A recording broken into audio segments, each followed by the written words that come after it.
Hi folks, and welcome to the paddock here at Yas Marina for the Abu Dhabi Grand Prix, the final race of the 2020 F1 season. Lawrence Barretto, Will Buxton with you as always, and normally we're bringing you news. And I wish we were, but we're not. So we're kind of here to discuss why we're not bringing you news, and why aren't we bringing them news? Because Sergio Perez still has not got a seat for 2021. Even after his victory last time out in Bahrain, his first of course in his career, he still hasn't found a way to knuckle down and sign a contract for next year. I mean, it's not for want of trying on his part, certainly. Let's start at the start. How have we got into this position? Essentially, Racing Point decided that they wanted Sebastian Vettel in the car next year, and there was only one seat realistically available, and unfortunately that for Checo, that was his seat. So they decided to let him quite late notice that he wasn't going to be driving for them this year. And by telling him so late, it meant that most of the strong seats were already sewn up. He had some opportunities briefly at Haas and Alfa Romeo, but they've gone in different directions. And now that just leaves him realistically with a seat at Red Bull, because we believe that the other AlphaTauri seat is sewn up. And this is the thing, isn't it? You know, Checo believed that he had a contract, that he actually, at the start of this year, had one of the longest term contracts in Formula One. And so while Carlos was signing for Ferrari, Daniel was signing for McLaren, he just sat pretty, because I've got a contract. I'm here at the team that I helped to save, whose future I ensured. Dave promised me the future with them. You know, he was golden. And then we get to Mugello, and he's out. He had signed the longest contract, I think, of his career, the one that he was currently running. So you're right, why would he be worried? I know that sometimes in Formula One, contracts get broken, as evidently we've seen with Checo here. But they're worth as much as the virtual paper they're written on. Exactly. But there was confidence for several reasons. He's been with that team for a very long time. He treats them like family. They treat him like family. And he's done so much for them. He put them into an administration just to save them. So, if you tick all those things off, why wouldn't you be confident that you're going to be in the car next year? Even when Sebastian Vettel was linked with that seat, Checo was pretty confident that he was going to be in the car next year. Yeah, I don't think there was any guarantee that Seb even wanted to stick around in Formula One at all. And it was really, as he said, actually it was in Monza when he had that Q1 exit and he went down to watch the cars at Parabolica, that actually changed his mind and made him realise, actually, I do want to stay. And that's when the chat got serious with Lawrence Stroll about joining Aston Martin for next season. But let's look at Checo. He may have only had his first win last weekend, but this is a guy 10 years in Formula One, and really since he entered the sport has been highly regarded. From the moment that he really started making waves at Sauber, almost won that Grand Prix in Malaysia, chasing down Fernando Alonso, just ran wide, but second was huge for him, and that really opened so many doors for him. He had offers from Ferrari, he had offers from Mercedes. He had a pre-contract, didn't he, from Stefano Domenicali for Ferrari? Huge, that, isn't it? Massive. Not many drivers get that. And he was part of the Ferrari Young Driver Programme, but he tore that up and threw it in the bin because he got the chance to go to McLaren. Difficult though, he'd driven so well. McLaren at that point were so strong. They'd won the last race of 2012. They were the form team. Then they changed things up over the winter, and they weren't the form team next year. And he had a really tough season against Jenson Button. You see, I think that he's still judged unfairly on that season, because I think he just got his elbows out, went racing. I loved the way Checo raced at McLaren, but as you say, it wasn't the McLaren team that had been the force that we'd known it to be in Formula One. Lewis had left, he'd replaced Lewis, but it was a team in decline. And despite Martin Whitmarsh saying Checo's our future, a season later he was gone. But as you say, found that family, found a team that loved him and whom he loved at Force India Racing Point. It's a really nice story, because in a way they rebuilt Checo from a real low point. They've helped him become the driver that he is, but he's also helped them grow into the team that they are today. He was crucial in those 2 fourth places in the Constructors' Championship. He's been getting the points for them consistently through the year. Without him this year, they would have had no chance of competing for P3 in the Constructors. Well, when we heard Seb was talking to Racing Point, you think Checo and Seb, that's a hell of a lineup. And obviously it's not to be, and we know the reasons why. I remember in Mugello saying, well, there's a possibility of a seat at Red Bull. And at the time it was just, wouldn't it be great if? But then conversations happened behind the scenes, and all of a sudden this thing starts to become a possibility.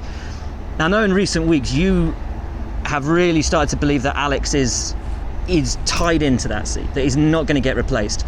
And I've started to come around to your way of thinking. Last weekend, talked to Christian Horner in the pen, and he brought up Hülkenberg again. Said, well, Alex can still lose his seat to Nico Hülkenberg or Sergio Perez. And I'm like, really? Because Hülkenberg was on the record a couple of weeks ago saying he hasn't heard from Red Bull in months. So is this just a stick? Is Hülkenberg and Perez just a stick to try and get the most out of Albon, and the carrot is the seat? Or are they genuinely thinking about Checo? That's Red Bull style, I think, is to kind of put pressure on a driver in that way by using other drivers as a potential that they might come in and nick their seat. I genuinely think they've been very supportive of Alex in a way that they haven't with all of their juniors over the years. I think that his form started to turn around the Turkey time, and I think then after that podium that came in Bahrain, I think they started to think, right, okay, he's finally turned a corner. And I think he thought he'd turned a corner, to be honest, with that tricky car. But then he had another tough weekend in Bahrain too. But that's the story of Alex, isn't it? Every great moment is almost immediately followed by a disappointment. There's not the consistency that they need. And that's not to tread Alex. He's a quality racer, always has been. But that is a high pressure environment, and you sink or you swim. And we've seen a number of really great drivers sink. Alex is sinking, and with Checo in the form, I would argue, of his career, and it's been argued elsewhere, there remains now no logical competitive argument against Checo being in that Red Bull seat.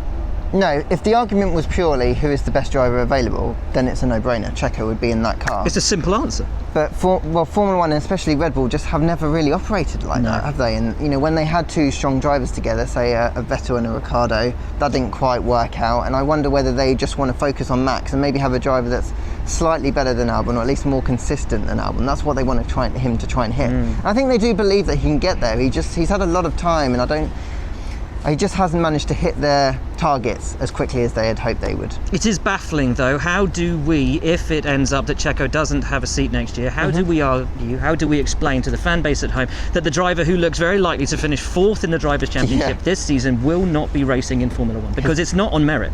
No, well, it's his best year ever, isn't it? And he's driving perhaps better than he's ever done, maybe he ever will.